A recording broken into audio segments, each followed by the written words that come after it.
Dear Lord, thank you for letting us gather here today. And it's been on my mind, and I've been talking about it, and just with a few people, but I feel like I've seen growth towards you, Lord, and I'm thankful for that. And I'm glad to meet more people and see more people trying to build that relationship and faith. And I pray that more do. I pray that you look after your sons and daughters, especially the ones who are in need. I'd like to call out to a friend of ours, David, and his wife, who injured her foot, I believe it was, this morning. Look after them. We pray for a speedy recovery, and just keep your hand on his family, Lord. And I'd also like to just thank you for the many things that you continue to provide in our lives. And I'm so thankful, and I feel as though I can speak for others who are thankful for the many blessings that you provide. And in Jesus' name, amen. Amen. What is up, guys, and welcome back to the Skeptics Podcast. This is episode 32. My name is Dylan Turley. This is John Boy, and we started out every podcast by asking the one and only John Boy. Yep. How you doing, buddy? Doing pretty good. I was a little rambly today. That's just kind of how I've been recently. It is what it is. And I've noticed that. That's something. I want to touch on that real quick. I've noticed in the past year and a half, maybe, the way I talk has gotten more and more just straightforward and just pure honesty. And I don't want to say that I sound like a liar before. Just maybe I would sugarcoat things, whereas now we're going to go right at it. And so that's kind of been fun, me just tackling things head on recently with everybody. Like, that's the cool part, is it's not like I'm only going to not sugarcoat stuff with Dylan. Oh, no. Everybody's going to get a taste. There you go. So. That's one thing that I still need to get probably better at, is not sugarcoating some stuff. Yeah. Because I've just done it the whole time, because I always want to keep everybody in a good mood. I know. Yeah. And it's like I've got to the point to where I've like dialed it in. Yeah. And it's like, well, maybe there's probably sometimes I don't need to do that. Like with Cammie, there's you don't sugarcoat things. It doesn't even work. I mean, it's rather good or it's bad, and it cuts out. Well, we touched on it a little bit in the prayer, but we were supposed to have a guest today. He's been on the podcast before, David Dinkins. He's a good friend of ours, real knowledgeable when it comes to the faith. And it just didn't work out today, and we pray that the recovery is really quick and everything goes good. So, David, we missed you. We're going to have to get you back on, get you rescheduled, because we got some interesting topics to talk about. But me and John are in this weird mood today where we're like tired for some reason. Yeah. My wife's tired too. I don't really know what it really is. I think I got my suspicions on what I've done wrong lately. Is yesterday I normally don't go to the gym on Saturdays, and I think I just went way too hard. And we don't talk about it enough if we ever talk about working out and everything. But there is a such thing as overtraining. And if, like, the next day, like, you're purely exhausted from, like, just regular stuff you're trying to implement, you might just need to dial it down a little bit. And that's me today. So. Yeah, that's something I was talking about with my brother yesterday. We were talking about going hard because there is, though, like, sometimes if you feel the drive and the want to go a little bit harder in an area, but then you're dealing with some criticism from somebody, and maybe it's somebody you look up to, or maybe it's kind of like a mentor, let's say in the health fitness zone. Sometimes you just got to not listen to that and just do, if you think it's going to be good for you, just go ahead and do it. Yep. So I've definitely gotten better at that over time. But I've just gotten so much into riding the bike lately. Yeah. And me and Jacob, we're going to actually go ride bikes. It was raining that night, so we didn't get a chance to. So I just hopped on the bike at the gym, And I was like, I'm going to go a little bit harder than I did last time. And I think I went way too hard and way too long. So, wore out. But it ended up still being a really, really good week because I've talked about it before on this show. I love the TV show The Chosen. And I've tried to get other people in the friend group into it as well. I got my brother into it, and it was cool. One of the coolest messages Derek ever texted me one time. Derek, if you're watching this, dude, it was awesome. But Derek was like, I'm ready. And I'm like, for what? And he was like, to be fishers of men. And I was like, that's awesome. That is awesome. I was like, that's a super cool text message I've ever got. But however, the new season is coming out, and this is the season that's supposed to be the Holy Week, which is the week before he gets crucified. Yeah. So we're on season 5 right now, and then season 6 is going to be the crucifixion, and then season 7 is the resurrection. So right now we're on season 5. Well, wait, by season? Yes. So it's not going to happen in this season. He's not going to be crucified this season.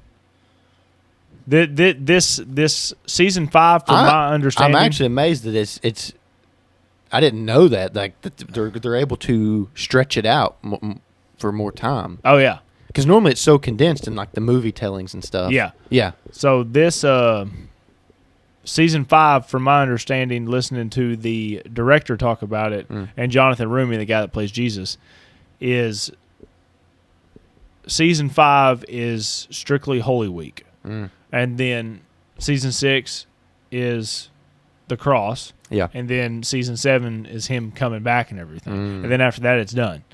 So, which, spoiler alert, if you've read the Bible, you know what happens. But if you haven't, I encourage you to read the Bible. But watch the show too, because I'm all about the show. So anyway, all that to say, yeah, we got together Friday.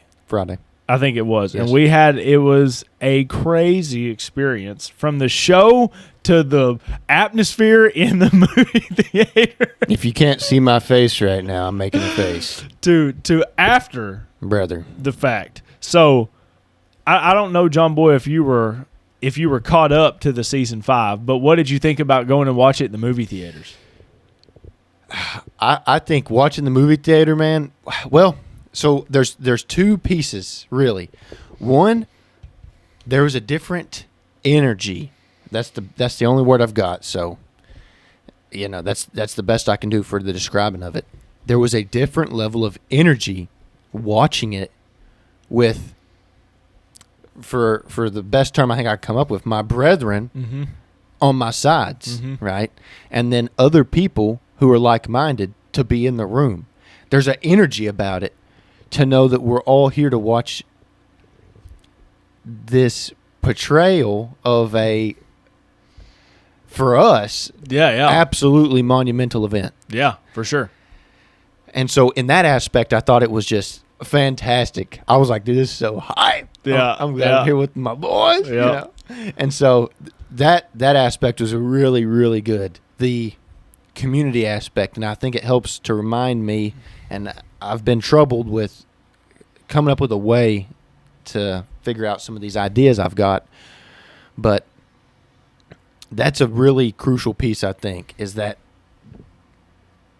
energy and that bond from being together in one place for that purpose. Because there kind of is a purpose to it. Like, you going to watch that, it's not just another TV show. Well, for me, it's not. Right. For some people, maybe, and that's fine, because that could be part of your journey, and I'm thankful for that. But there is a piece of the show for me personally that is moving, whether I'm at home by myself, watching it on my phone, or if I'm at the theater with you guys. There's still a piece that is so riveting that I'm like, oh, yeah. You know what I'm saying?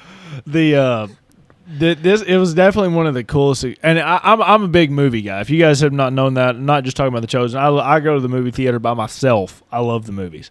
Well, this one, it was a big part for me. Yeah, and because I've obsessed with it through a period of time, and I was like, I want to fill one whole row up. Yeah. Like, I want to have this whole row of the brothers and the sisters and everybody. Yeah.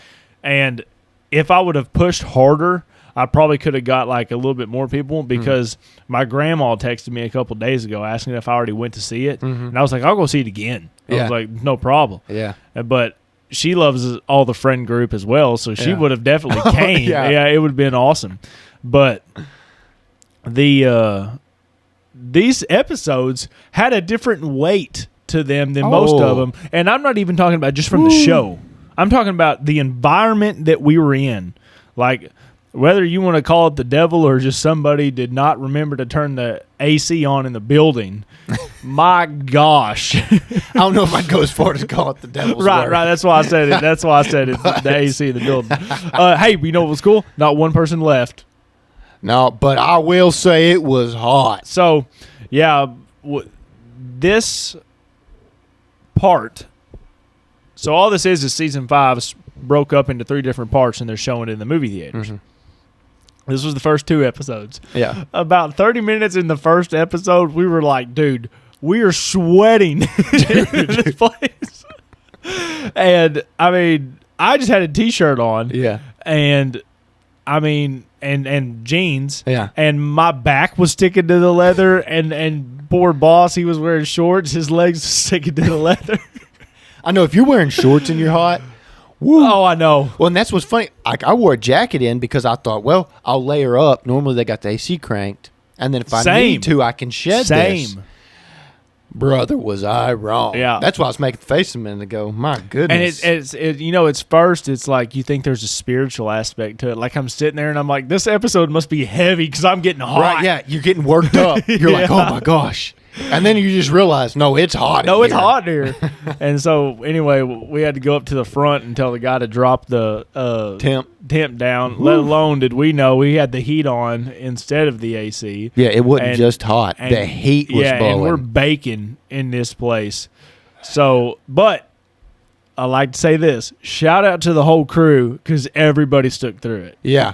And really, nobody really complained about it. No, I got word from Cammie on how they thought it was compared to like probably how we thought it was. Yeah. Now, granted, I don't know how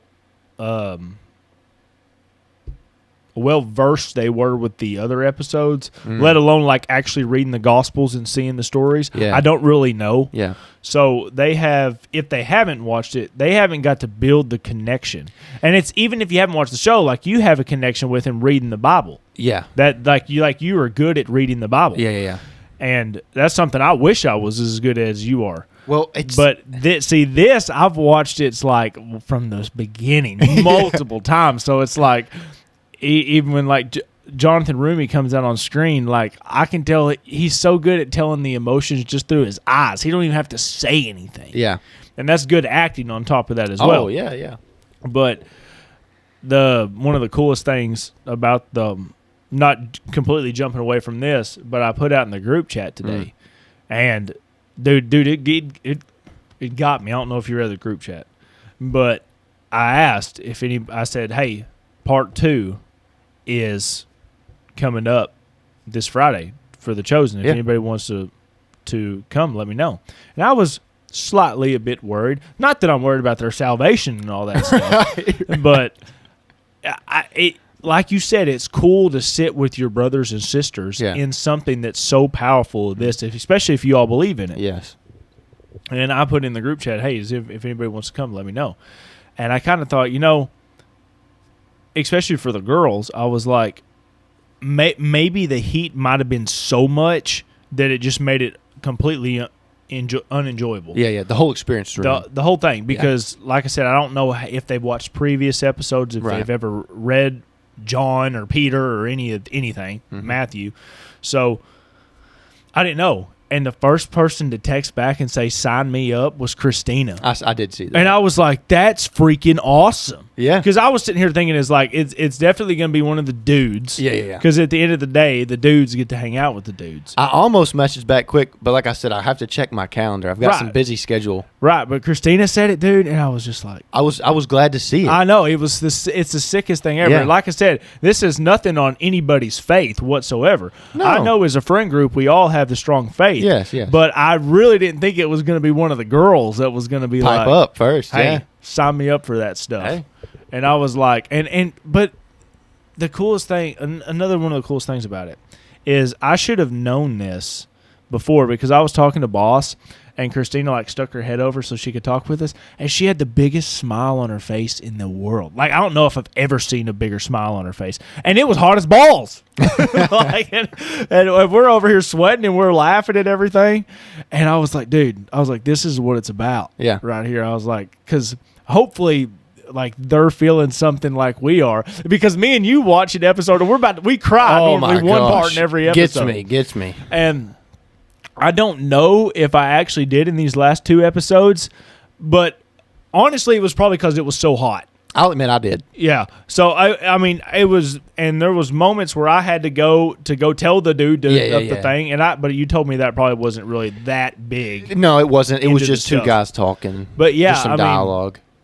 The moment was still awesome. But was there any big key takeaways that you had from the first 2 episodes? Like, was there a part that you were like, dude, this is awesome? Or you were like, I've never portrayed it that way or anything like that? Yes. All right. You asking me that. I'm thinking of a couple now that really hit me home. But I do want to touch on something. I don't want to lose something. So I got to touch on it before we move on. I thought it was interesting that you brought up Christina was like the one that hit you up the first, and you noticed something different when we were kind of talking. Well, I noticed after the movie, and we went to leave, and I walked over there, and she said something about how nice I am, and I was like, well, I appreciate everybody always tell me how nice I am or whatever. But we had like this like side hug, like friends, that was natural and genuine. It wasn't forced. It wasn't like, hey, goodbye, everybody, we're going to give hugs. You know, like that's a pretty standard thing in our culture. It was like it was, I was glad to see you today. See you later. And it was just a different energy. Oh, yeah. About the group. And so I really enjoyed that. Yeah. Because with some of us, I feel it every time. It's undeniable. Right. But with others, fluctuates. So that was a really cool one because me and Christina, I don't know, odd dynamic. Yeah. Oh, so, I know exactly how you feel because I've tried to make it apparent. Yeah. I'm like, Cammie knows I'll protect her no matter what. Yeah. And Christina knows from a whole other instant. Yeah. I'll protect her no matter what. Yeah. But I want everybody to feel that. Yeah. And with the guys, obviously, it's different. It's like we'll stay in the front line. Yeah. With nothing. Yeah. It doesn't matter. But them, so it's like every now and then it's like if I'll see like Macy or I'll see Elizabeth or something, I'm like, I'm just going to go up and give them a hug just so they know I appreciate them. Yeah. And it's like it's just for that sheer fact that I want them to know, hey, you're family. Yeah. With not just Cammie, with me. Yeah. Like if Cammie will do something for you, I'll do the same thing. I mean, because we're all one. That's another thing. Super other thing that we're going to have to get into the very end of it because God does things in weird ways. Oh, yeah. We see one of the coolest mentors we've ever had in our entire lives there, and Cammie goes, You and John went up and hugged that dude, and I was like, nobody knows except for me and John. Fudge, that scared the crap out of me. How much that guy matters. Yeah. Like the little time that we really got to spend with him, like if you look in the grand scheme of everything, right? Like it and we get to see him at that moment. Oh, and I think it was also like how it happened. Yeah, but keep the thought because we got to get into this too. But okay, let's jump back. Jump back. What was some parts that came out to you that? All right, spoiler alert. Let me throw that out there. Spoiler alert. John chapter. Just kidding. Okay, so there was a couple of parts, and I just had another one come to me. So I'm going to use it to lead into my main one. There's the moment when they're riding into the city. And these people stop him, the high priests, and they're like, "Don't go in. This will be your death, pretty much." And, Straight up said that. Yeah. And the disciples are all like, you better back up, and like acting all tough. And then Peter's got his cutoff on. Yeah. I love it. But the portrayal of Jesus, the way that they're showing it, you can feel the weight, I think, of the moment. That there's a heaviness to come. And that this is how it's got to be. But you can also see the pure joy from the masses of people who were there to greet him. And it helps me to feel a genuine connection. Yes. Does that make sense? And so I think that's a crucial piece to really wrap that up so that you can feel the weight, but also the joy and the happiness that comes with it. Well, then there had a moment that I didn't see coming, surprisingly enough. And Jesus was up preaching on the steps. This is later in the episode. And he grabs a hold of his chest as if he was like having a heart attack. And he cries out to God, his Father, and he asks for help. And there's a moment where the disciples all like, do we step in? And then he goes, no, let's hold up. And he brings it back to being part of like his sermon. But I think there was real pain there. I think he really felt a moment. And then he used it to also bring the faith stronger for those people. And so he calls out to God, and God answers. Says, glorify me. And the true believers there heard it. It wasn't just thunder and lightning. There was a voice. And that, man, it's giving me chills right now. That really touches my like deepest part of who I am, because that kind of just solidifies that, like me and you talk about how he gives you these little winks. Right. Oh, yeah. Now, I've never been so lucky to hear what I think is God speaking to me. That would be just beyond. But I've had moments where I felt like we were closer than ever. And that's one of those things where it, like, not that you need that to give you more faith, or that you need that to set as an example that is something that can happen, but I think it does help solidify, like, sometimes you may get that pat on the back from the Lord that you're needing. You just have to be open and willing to accept it. So there's that piece of it. And I thought that was really cool, because like that's a piece that you'd not really seen before, if that makes sense. Because before, it's all like, Jesus heals somebody, and he does it in the name of the Father, right? Or he performs these miracles. But in that instance, it was like, it was beyond Jesus. Like that was the Lord's work. And so I think that was such a crucial moment watching the episodes, because that's so different from everything else you've ever seen or heard, I think, in these types of shows. It's all Jesus, Jesus, Jesus, which is great. And, I mean, that's kind of the point. Right. But that is almost like a homage. I think of it. It's those moments like that one are my favorite ones. Yeah. Because I try to think from all kind of different perspectives when I watch that show. And, like, obviously we know who Jesus is. And when I say that, we know who he is. Yeah. But there's always a part of me, and maybe this is wrong thinking. Could be. I'm always learning that there's still a human part of him. Yeah. Like obviously he knows what's coming and everything like that. But I feel like there's parts to where his human form is, and it could be wrong, like I said. No, I think you're right. And I've got a scene that describes it. Is not really troubled, but that's a lot to bear on just a human body. Yeah. Like we're out here talking about anxiety and all this other stuff. Well, and we talk about the weight of stress. This dude knows what's about to happen. Yeah. And he's trying to hold it strong until it gets to that point. Not even that, but he carries the fate of all mankind. Yeah. Like, and that's why like when he had that one moment. Yeah. I could be wrong, like I said. That moment to me was a human moment. Yeah. To where he's just like, but like you said, he turns it right back to him though. Yeah. He's like, I'm going to take whatever the human thing going on in me, and I'm going to turn it to him. Well, that was my point. I thought that's what I'm saying is he's saying like I think he was actually hurting, and he's like, ugh. But then he gives it to the Lord. Right. And y'all about to get me worked up in here. Golly. That's those moments.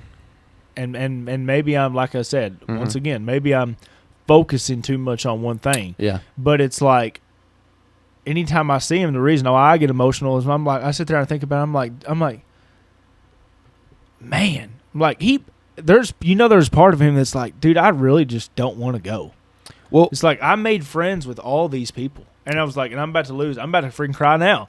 But but he does know, like we said, he's like, I have to do the fate of the rest of the world is on if this happens. Well, I understand like God's whole purpose behind the process, but I think that him being a man had more than one meaning. Now, for sure. Now in my life, I understand that it was more than a physical person has to live a perfect life and die. Yes, sin free, which is like that was the requirement, right?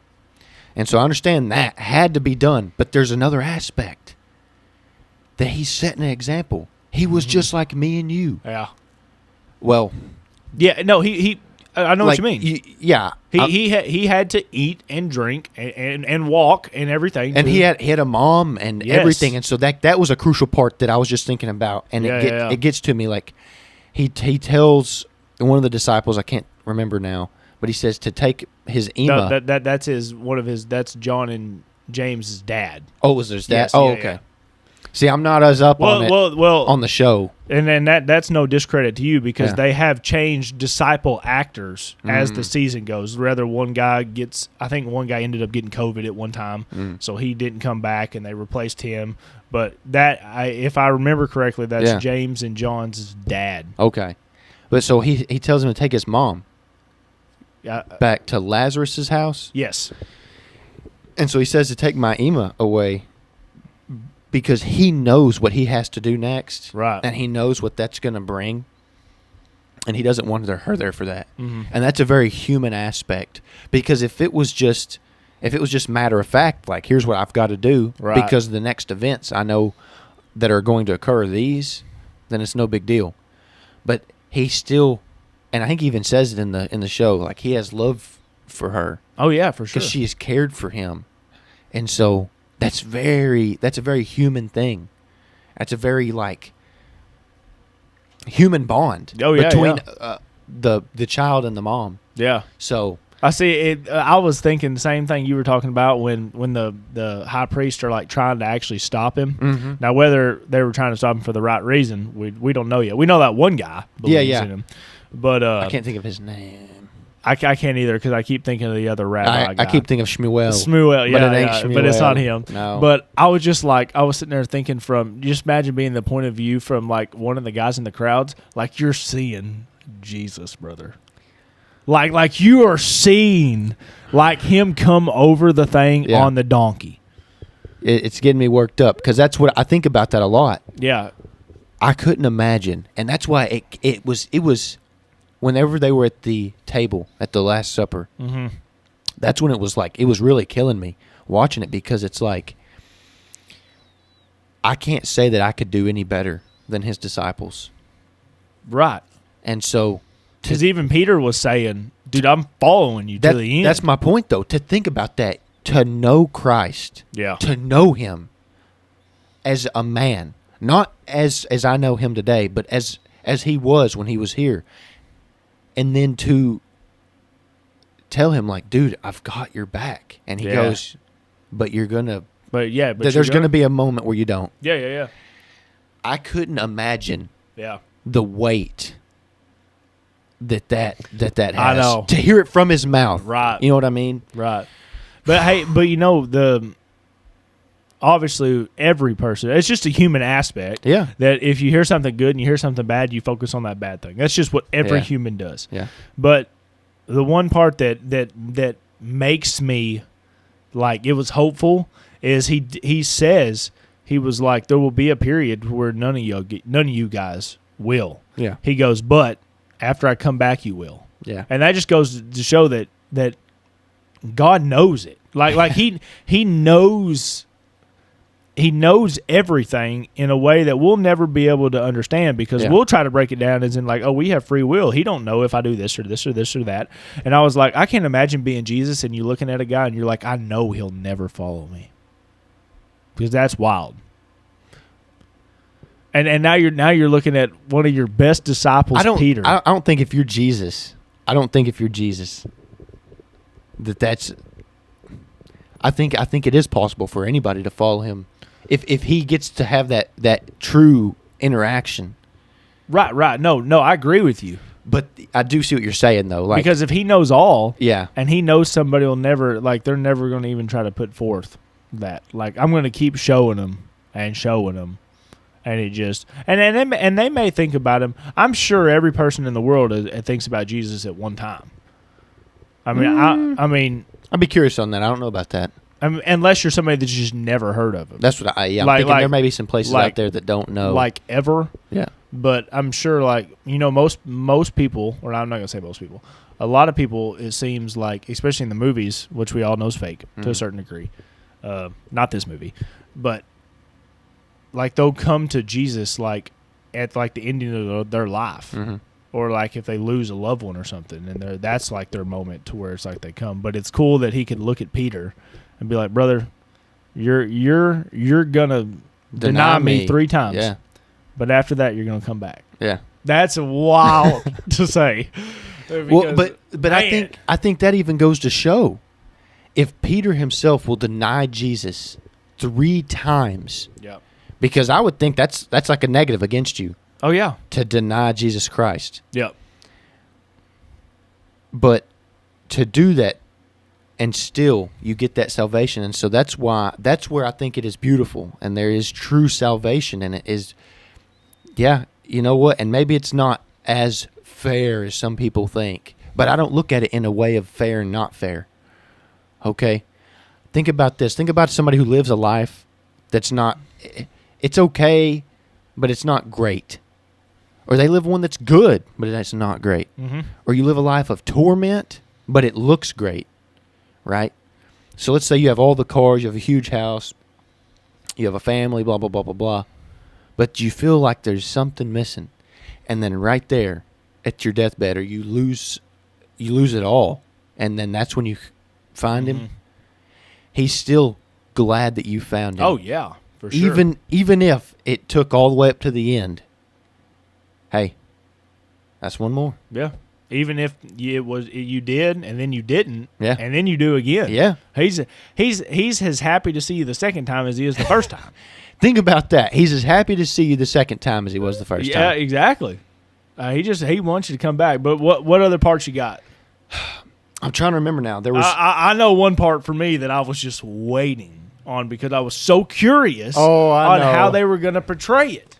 I thought they did well. That's why. I think they did perfect. That's why I'm not super. That's why I wasn't like crazy eager to talk about it, because it wasn't revolutionary for me, because I felt like that was pretty good, and that's kind of what I thought.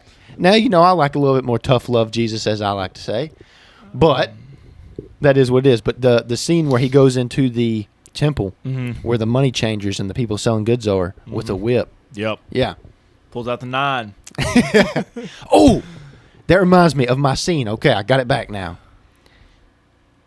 The day before, or the night before that scene, when he's at top of that building, after he just went to that party. He's overlooking it all. And he's overlooking it all. And he has like a moment almost where like he can see everything, or like the viewpoint the camera takes is like really up close of just the money and the dirt and the filth that comes along with bartering in the Lord's house. and the sadness and disgust, and I hope that's a good word to describe, I think, the emotions that I was viewing, to see that go on in his father's house. Yeah. Oh, dude, the sad, like I said, dude's such a good actor. The the moments to where he's sad. Yeah. Like I mean, because he wants the best for everybody. Yeah. But he just knows, he's like, this is not it. Yeah. And he was like, and they don't understand. That's another look that's a hard one. It's like it's like when there was another episode before this, it was in a different season, to when James and John went up to him and they asked if they could be on his right and left hand. And he looked at him like, you're not grasping what I've been saying. Right. Like, or the part where he tells them, hey, we got to go to Lazarus' house after Lazarus died. And they're all like, Lazarus is dead. I'm like, what are you talking about? And he was like, no, he's just sleeping. Anyway, so then they get back up there. So the one part in the Bible, I think you actually got to watch this episode where it says Jesus wept. And they're standing there, and Lazarus' sister Mary comes out, and Martha, and they're crying and everything. And Jesus is walking up like a baller. He's like, I'm about to do the thing that I do. And he's telling, I think, it's rather Martha and Mary, or he's telling his disciples or somebody that essentially what's going to happen to have faith. And he turns around and he looks at his disciples, and to me, I get this feeling where he's looking at them and he's like, you don't believe me. He was like, you follow me, but you don't believe me. Yeah. And it's not he hates him. He feels bad for him because he knows where that's going to get him. Yeah. And that part, that's another part where I think that's obviously a godly thing because he knows. But you imagine the human part. Like, imagine me and you talking right now, and you have some kind of theory or something, and you're not going to tell me because you don't need to tell me, but in the next couple of days I'm going to die, and it's going to be a bad way, but you're not going to tell me. I was like, that's a wild thing, because that's what I feel like. There was one part, it was a little bit after this, but it was Jesus was looking, I think, at Peter, and if I'm correct, I believe Peter dies. He gets crucified, but on a cross upside down, because he does not think he was worthy enough to be on Jesus' scale with a regular upside down cross. I think that's right. Could be wrong. And I feel like Jesus is looking at him. And it's also the part on the Last Supper when Peter's like, I will die with you. And I think there's actually a part in there where Jesus says, you will. Like, and he knows that. But Jesus is not only looking at his disciple, he's looking at his friend. And he's like, brother, you're going to go through so much stuff. I mean, until the point to where you will be killed. Yeah. But he goes, you'll be with me in heaven. And that's just wild to think. And I do like that he touched on a piece when he talked about there's going to be a period where I'm not here. Yeah. He said, and y'all will be without me. And I think he means that spiritually and literally, because until he is raised from the dead, I think that connection they had with him was lost. That's what I don't know. Piecing together? But that's what I'm piecing. Just based off of like the how they're building it. But also that he did say y'all are going to need swords and stuff because like there's going to be threats on your life for following me. And I think that's crucial because I think that touches on something me and you've touched on a few times is there is a protecting yourself aspect, but there is going to be a moment potentially where it does cost you everything. But there's also going to be other smaller moments where it's not a matter of, like, it's just what you're willing to do, you know? And so I think that's a piece of it. And I think that they touched on that was good. The Last Supper scene, and I feel like we haven't seen all of it. Right. I think there's definitely more. There's definitely more. It's kind of jumping. Yeah. that scene had a different weight than any other episode I've ever watched. Like, that was the most I've ever seen Jesus be serious, like, in a very direct way. Like, because there's one part in there where he says, ask me any question, and I'll give you the answer. Yeah, and he said, I know I speak in parables a lot, but yes, now I'm going to be direct with you. Yep. And I think some of that comes from, like, whenever he was with Lazarus, and he told Lazarus, similar to what you said, like, I keep telling them, but they don't understand what's to come. He's like, and it scares me. And I think the human part is what's afraid. It's because he's afraid for his friends. Yeah. The friendship thing to me. Yeah. And I think this is why it actually put completely aside if you believe that he's the Christ or not. Mm-hmm. It is actually a good show. Yeah. Because they're so good at making him camaraderies with everybody else. Yeah. And like that one scene, my favorite scene, and I've watched it 4 jillion times, is the one where he just got done healing the girl that was bleeding a lot. Mm-hmm. And she's in the water. I think she thinks she's purifying herself, and I guess it'd be the Sea of Galilee, I guess it'd be, maybe. And they all pull up there, and they all jump in the water. And you have seen this scene, right? Mm-mm. What? You keep telling me about it. We've never watched it. Oh, my gosh. I'm going to have to go watch it, dude. This is my favorite scene. I even showed my dad this scene, and I think my dad was getting into it. But all the disciples go and run in the water. Yeah. And, Jesus is walking up like a pimp, like he does. And the girl turns around, and she's like, oh, my gosh, I'm so sorry. I promise you I'm clean and all this other stuff. And Jesus is like, nope. We just took a swim. And she's like, what?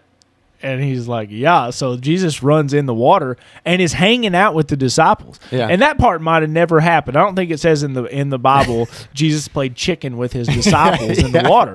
But that moment to me was like another moment that reassures me, yes, this was the Son of God, but he was a person. Mm-hmm. Like, he liked to have fun.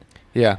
And that's another whole barrier on top of how deep all this stuff means, going back to it, is there had to be pieces in his human form that was like, dude, I don't want to go. I was like, these are my best buddies. Yeah. They just followed me everywhere I went. Yeah.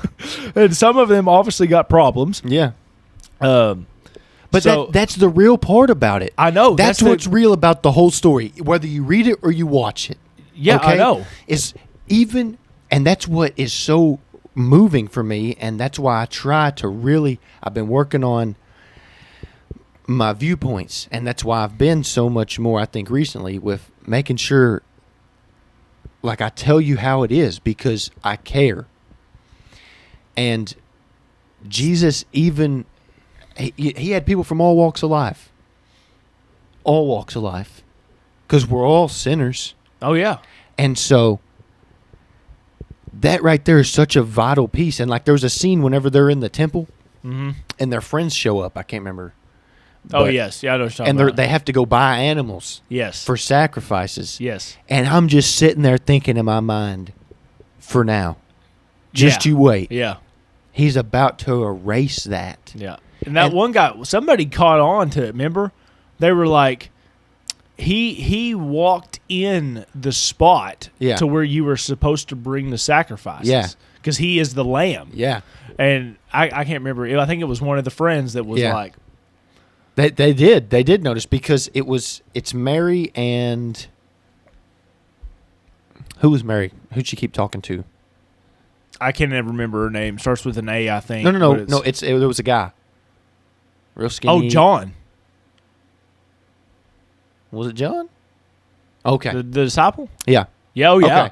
Okay. He's becoming like my favorite one. It was Peter at first, but the more I read the Bible, the more of just because I'm reading so much of John right now, the more importance I'm seeing in him. Because like one thing I didn't even know until I was really diving deep into it is Jesus gave John the role after he left of watching over his mom. And I never knew that until I was really reading deep into it. And I was like, that's a wild, that's a crazy role to give somebody. But anyway, continue what you were saying. But there's this like realization in the show for some people who see that, but then for others, like they don't really know it yet. Right. They're catching on. And well, they're starting to, some of them, but it's amazing to me to think about those friends. There's that one guy who looked like he was straight out of Rome. And then Oh, yeah, bowl cut hair. yeah. The blonde white looking hair guy. Yeah. Yes. And then there was those two other people who was with him. Yes. And they were like, "Oh, well, we're not even welcome here. It's punishable by death if we enter the temple." And then that one girl was like, "Well, we're going to go anyways." And I like that piece because it's like Jesus, you know. Oh, he don't care. He's all for it. But then it's bigger than that, though. You don't have to be this. You don't have to be that. You don't have to whatever. You just have to believe in Jesus. Mm-hmm. You know, now, they don't know that yet, but it's to come. Yes. And it's like sitting there knowing what it's all for. It's like, oh, it's crazy to think about. Oh, I know. And there's and we're watching it in real time via actors. Right. It happened in real time. Yeah. Like we're watching That's the Mary thing. and John sit here think about it and really putting the pieces together Yeah. of when this guy says he's going, like he's going. Like he's not going to be walking around here anymore. Yeah.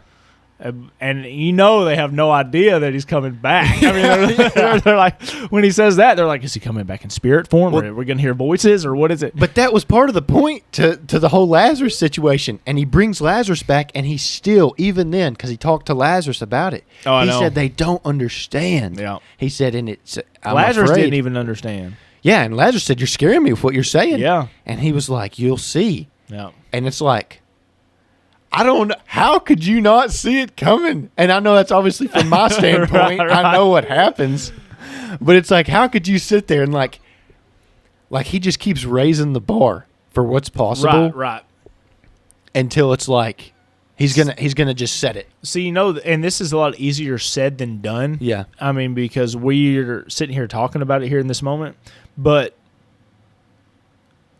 more than others, some of his disciples know his true power. Mm-hmm. Like, because Judas, example, he's kind of questioning things at this point. He's like, I don't really know.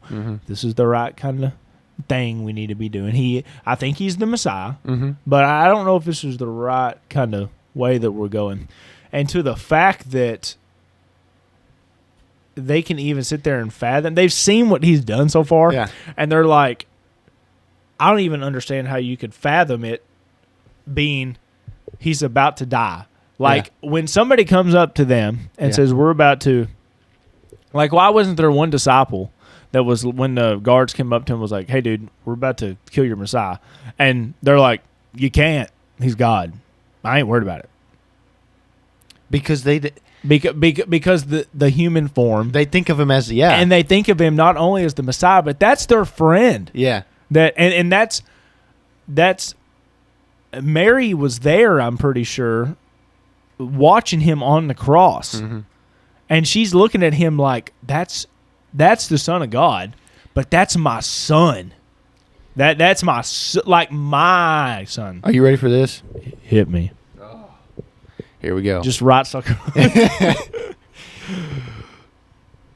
Because I was listening to, because me and you were talking about the other day, the crucifixion, and I was listening to him talk about it. I can't imagine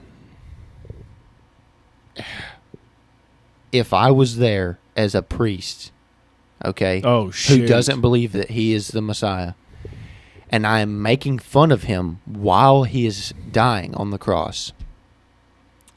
First off, that's crazy. It's crazy. That would be like going to a prison and making fun of the people because they're in prison. Oh, Like, I know. right in front of them and be like, look, I'm free, you're not. Like, that's just While not, they're in the electric chair. that's not cool. Yeah, now imagine, they're on like death row, Yeah. about to be put to death, and you're like, man, Sucks to you be ought to do something about that. Yeah. Like, that's insane to think about, that that's the way you're going to behave. But beyond that even, imagine how you feel when he came back. Oh, I know. And imagine if you're one of the ones whose minds it changed. Like when you seen him, which I don't. That's another thing. It's like I don't know how you could see that and then deny, but they're out there. But then imagine you're one of the ones who sees it, and like it must bring you to your knees. Oh, I'm to sure. know that you mocked Jesus Christ, right? And now He is the King of Kings, Lord of Lords, here to bring you salvation, even after being so cruel to Him. Right. Because He said, we've talked about this too, probably the same day. You're up there hanging with stakes in your hands, Yeah. a thorn crown on your head, Yeah. and like barely hanging up. Yeah. And you cry out to God, they do not understand. Yeah. Don't hate them. They do not understand. Yeah. And Forgive these people, for they know not. And I'm up here bleeding out, brother. That's so crazy. That's crazy. Arms are dislocated and stuff. And it's like you going back to the priest. I mean, there's also that one period of time to when it just gets dark at noon. Yeah. And you're like that one priest, and we're laughing about this because you can make it funny. It doesn't mean it's bad. Well, we're just trying to lift a little bit of the heaviness. Yeah, because I mean, I'm sure there was like those two priests that was for it at first, but they might have not really been mocking him that much. They were just kind of like, I don't think he is. And then it happens, and that one's like, brother, we screwed up. Yeah, I could see like in the movies, like when one guy turns to walk away. Yes. And then the other guy like sees the shadow coming, and he's like, "Hey, turn around!" And he turns around. And they're like, "Oh, what do we got going on here?" Shoot, it's not like looking good. I used to play around with this, and I'm not going to go into this, but I used to play around with this thing in my mind all the time. One of the reasons why I don't ever think time travel will be possible, because if somebody went back and rescued Jesus off the cross. It's like they're probably doing it out of their graciousness, their heart, but they just screwed everybody. Yeah. But I don't think that. I mean, that's why I don't think we'll ever have time travel. Right. But yeah, dude. And we're gonna get to watch that part in a year. Real quick, I want to go back to that scene where he's preaching, and the lightning and thunder happens. I do want to like another reason that makes that so important that maybe I didn't cover while we're talking about it here. Now is this we do need to make this clear. Yeah. I don't know if that part was pulled from Scripture or not. Yeah, I don't know if that's from Scripture, but I think it was a good. I agree with you 1,000%. And they say that. Yes. For anybody that's watching that's never watched The Chosen, they say, like, watch our show, and then if you're a believer in Christ, go read the Bible. Yeah. Like, they still say go back to the Bible. And they do even put a disclaimer that certain things have had to be added because it is a show still. Yes, they got to make it good. And but yes, I'm a huge advocate for reading. They're very good at still making their meaning for it. Yeah. Well, and that's my point to it, is even if that's not factual, I think it represents something in a very good way. And a piece of that is a man who can work miracles, right? And it makes me think about like the deceiver, the devil and stuff, and what they say he'll do. But like a good thing that I think occurred there is I do think that was the Lord that did that with the thunder and the lightning. And here's why that is so important. Because if Jesus says to make it happen, or he snaps his fingers and he says it's going to happen, and it looks like Jesus did it, it's not glorifying God. And he's not telling you, like, you're not getting that same level of connection. Like, okay, yes, we believe you, Jesus, that you're powerful, you're the Son of God. And you continue to prove it. But that right there shows the connection. And it shows that you have the same ability as a person to connect with God on this more intimate level. Because he cries out to him, and he answers. It wasn't, Jesus didn't cry out, and then he's like, oh, I need to make something happen so that they'll believe. He cries out, and he answered. And that's what builds that faith. So, like, does that make sense? Oh yeah. Okay. And I think it's a lot more powerful than what even you're saying. Because there is another part in The Chosen. I don't think you've got to watch this. And if anybody, We're probably popping spoilers here, but I really don't care. There's a girl that's in the show. Her name is Rama. Yeah. She was made up, not part in the Bible, that I understand. And I think she was eventually supposed to be Thomas's wife. Mm-hmm. Like I said, made up, not in the Bible. And there was a very controversial part in The Chosen to where she dies. Mm-hmm. And Jesus is there. And Thomas runs up to Jesus and says, I need you to bring her back. And Jesus said, it's not her time. Yeah. It's not that he can't do it. Right. It's not her time. Right. And that is so, even though it's not in the Bible, I think it's so important, just like the lightning, because it goes to say, hey, when you ask God for things sometimes, his answer is not always going to be yes. Mm-hmm. Because we got to see Jesus say no this time. And I forgot about that. That was so good. That's powerful because that goes out. That scene, I think, was so important to anybody that's ever lost someone and wondered why Jesus didn't intervene. Mm-hmm. And to watch somebody die right there in front of you, and then you're praying out, I mean, Lord, bring him back or her back or whatever, and it doesn't happen. It's not that God does not care about you. No. And that person will be risen again. Mm-hmm. Let's make that very clear, because that's when you have to look at the bigger picture of everything. And Jesus has said it through the whole show. All the stuff here does not matter. Mm-hmm. He was like, that is what matters. Don't fear death, because you will not die if you believe in me. You will go to heaven. Yeah. And it's the same thing with the storm and everything, because he answered, and also we got to see some people did not hear it. Yeah. Some people was like, I think it's just thunder. Yeah. And that makes me wonder through like my own experiences and like learning is that something that I need to be looking out for? And I read a whole other book about that, something that was saying, like, don't look for signs for God, because it might just end up driving you more nuts if you're just, like, looking for them. But we all know if God wants to get a hold of you, he will. Well, so I think that's a key piece, is, like, if it's his will, if you're supposed to hear from him, you're going to know it. You're going to, right. You're like, I think it's going to be undoubtable. And I think that's a good key piece, because there's different people who've had different encounters throughout the Bible in different ways. Where, Moses in the burning bush. Couldn't imagine that one. First off, but you want to talk about get your attention, big dog. He got it. But now imagine it's something that he wants more hands-on. Maybe he'll send an angel to you, and you'll know. Like Mary. Yeah. Whenever Jesus was placed within her. And so, like, there is, I think, an undoubtable knowing that it was him. See, I have that. Yeah. When we turned around and saw Larry. I don't even know what to I guess that could have been a piece of it. It was just, I don't know. Because you want to cover that now? Yeah, we got 10 minutes. All right. So we get done with the episodes, and we're getting ready to leave or whatever. Mm-hmm.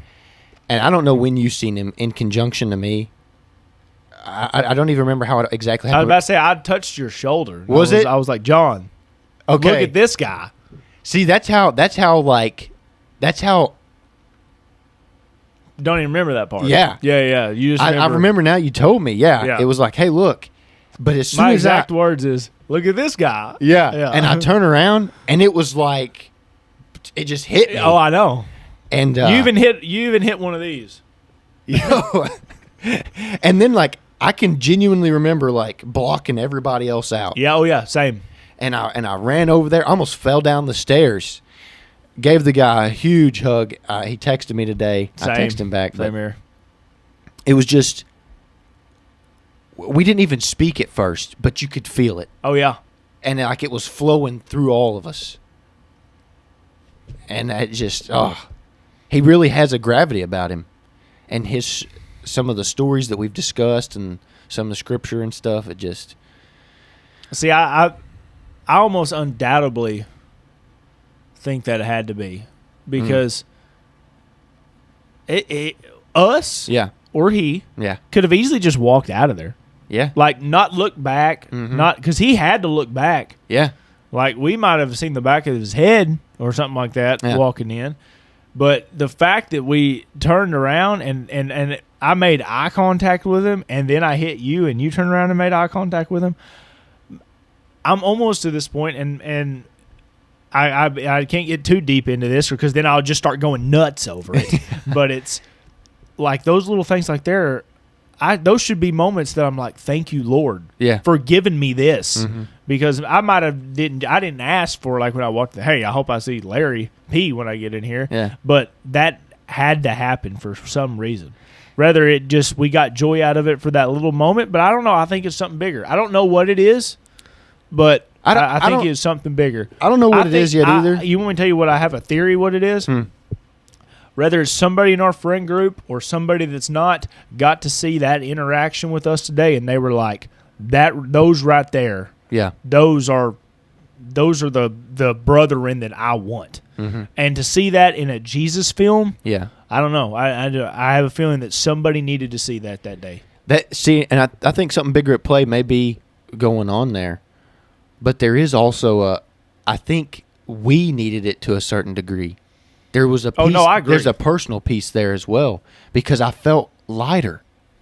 If that makes any sense, I'm a person who thinks on really heavy stuff a lot, and it is what it is. It's fine, and we talk about it a lot, and it is what it is. But he brings a lightness with him, and I think after watching the show, and it had a lot of heavy moments.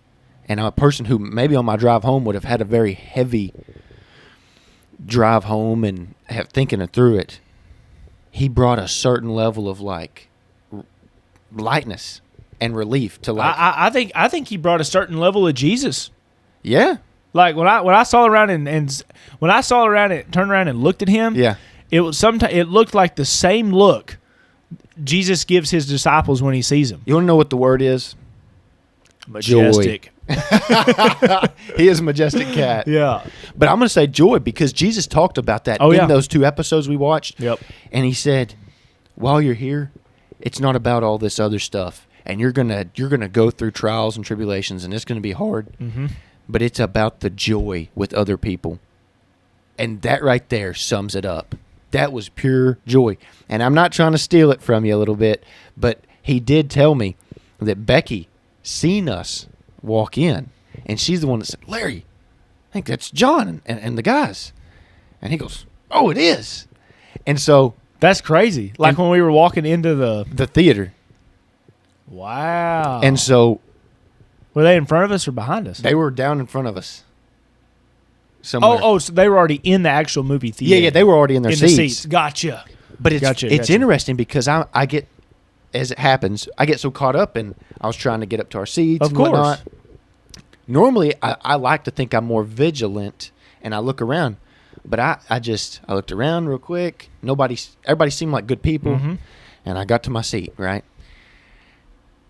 But they seen us. That's awesome. I mean, just picked us right out. And then it was like, unbeknownst to us, all of a sudden, boom! This is cool. It was awesome. You know that makes you feel so good inside because, like, Becky knows that her husband is a big part of us. Yeah. Like, if she was able to point us out, and then was like, Larry, there's John, and then you like, there's Dylan up there too. I'm like, you know, that whole time he was like, dude, I'm gonna have to talk to these guys as soon as the show gets over. I mean, I know he's into the show too. Oh yeah, but I was like, man, that part right there was the coolest part ever. Yeah, the impact is, and the coolest thing is we'll probably get to see him Friday. Probably, yeah. And that was cool too, getting to see Becky as well. I'd like to mention that. I went down there and she gave me a hug as well. Yeah. So there, it's more personal since it's not just Larry, if that makes sense. Oh yeah, yeah, yeah. You can sit there. We could sit there and talk to both of them yeah. all day long. So and have a great conversation about it. Oh yeah. The ending on this, it was cool to get to see the theater as packed as what it was. Yes. And might be slightly disappointed, but I'm not at the same time. It was cool to see the older people that had so much faith. Mm-hmm. Like, my grandpa hates the movies, brother. Like, there's no way you could get him to go to the movies. But these people showed up, sat in a theater that was way too hot. Oh, my gosh. And watched the film for 2 hours and something minutes. Yeah. And I'd like to see a little bit more younger generation in there. Might want to say that. But, yeah, it was a cool experience either way. I know. I do need – this slightly makes me sad, but I don't think it's a time thing. I looked at the seatings for the new part 2, and it's in the smallest theater. Now, it might be just because they only have one time up there right now, and we went to 7 o'clock the last Friday, which is the biggest time. Yeah. And right now it only says 6:30, so there might be one that pops up at 7 soon that's in the big theater. Okay. So, hoping. Yeah, I was glad it was in the big theater. Yeah. But I wish they'd keep it in the big theater. But hopefully they will. As far as the young people go, I want to touch on this real quick. I ran into an old friend, Tyler, and it's funny because I've been seeing him more and more, and maybe there's something to it, maybe there's not. I don't know. Hey.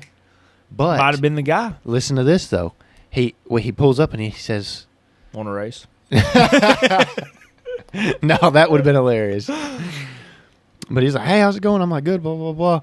And I'm like, "What y'all doing?" He's like, "Oh, we're here to see this movie, whatever, new action movie. I can't remember what it's called, but The Working Man." Jathan Statham. Yeah, I couldn't help myself. All I got to say is Jathan Statham, and everybody that's watching this is like, "Yep, I know the movie." Yeah. What's the job? But then he asked me, he said, "What are you here to watch?" And I said, The Chosen. He's like, "Man, I ain't going to lie to you. I really don't know what that is." I said, "Well, it's about Jesus." And he said, "Oh, cool." And I could feel it was more of like a, oh, cool. But that's good. That might have been the moment. That might be just a little bit better. Right. You know? And I don't want to become the guy. I don't want to become a pusher. I don't want to become a pusher in that area of my life. I am kind of a pusher. I like to push people. I like to shove them. Punch them. And so, well, I'm talking about being personal growth and stuff. So am I. Yeah. But I would say maybe it's those little seeds being planted. Yeah. That's, and I think it is. I was about to say I hope it is. I think it is. So I think it is. And I feel like the Avengers when I'm with the friend group, and somebody we're they're like Avengers. They're like, "Who are you here to see?" Or "What are you here to see?" And I'm like, "Chosen." What's about Jesus? And then we've got a freaking crew. That's what I'd say. It's like, bro. That's what I'm like. I'm like that. I think that shows though. Like, for sure, it's bigger for sure. You imagine Larry as an example. Larry and Becky. Yeah. We go through all the part 3s and we have the same 9-10 people there. Mm-hmm. They'd be like, "That's a group right there. That's I want to hang out with." Yeah. That's right. Yeah. So, yeah, go out there and find you a group like that. Yeah. Because shout out to our group. Shout out to our group. Yeah, because I'm the same way. I'm like, I'm sitting there, I'm watching the actual Avengers on The Chosen, essentially.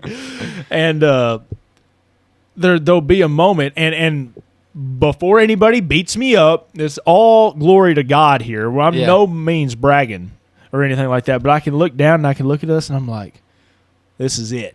Like this is the people I want to be with right here. And I think that's awesome. Yeah. And God's the one that gave me the ability to be friends and married to one of them. Yeah, I think he helped orchestrate it. Yeah, for sure. Yeah. Hopefully it happens again. Well, that is episode 32 of the pod. I actually really enjoyed this. This is a really good one. I think a lot of people are going to watch this, to be honest with you, and they're going to be like, the passion's really showing here. I think so. And there's also another movie called The Passion of the Christ. You know, it's been a really long time since I've seen that. They're about to make a second one called The Resurrection of the Christ. I swear. I ain't lying. No, I know. You told me about it. Yep. So, Jumbo, you got anything you want to leave us with?